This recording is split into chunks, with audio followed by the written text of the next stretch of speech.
Sir Nicole Sir Earn? Ayun nga, stay ready lang ako palagi. Darating yung opportunity na yan.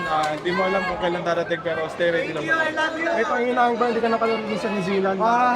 Hindi naman.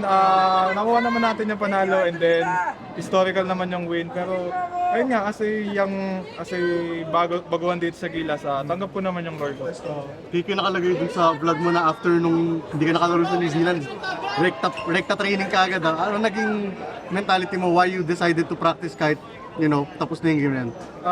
I think passion lang siguro talaga dahil ayun nga, once na dumating yung opportunity, ayun, kailangan maging ready ako. So ayun, dumating nga ngayon yung laro na to. So after nung game sa New Zealand, ayun na, nag-move on na ako na nakatulong naman ako sa bench kahit hindi ako nakakuha ng minuto. Next up sa'yo, Lasal naman Final Four. So siguro ano kalaking confidence booster na lang to heading to the Final Four for the UAAP? I think sobrang laking boost nito para sa akin dahil isa ako sa mga leader sa Lasal. So yung experience na to, dadaling ko, ipapayo ko sa mga teammates ko sa Lasal and then, ayun nga, dito na tatapos lahat, kailangan ko magtrabaho. Si Mason nakalaro rin kanina, ano masasabi mo doon na contribute din siya?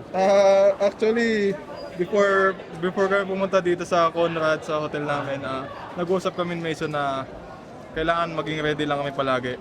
Kasi magka-roommate kami ni Mason, lagi ko sinasabi sa kanya, huwag na mawawalan ng gana. Dahil, ayun, young guys tayo dito, dalawa tayo, so pag dumating yung opportunity, take advantage mo lang. Ayun nga, dumating nga, binigyan kami ni Coach Tim ng opportunity.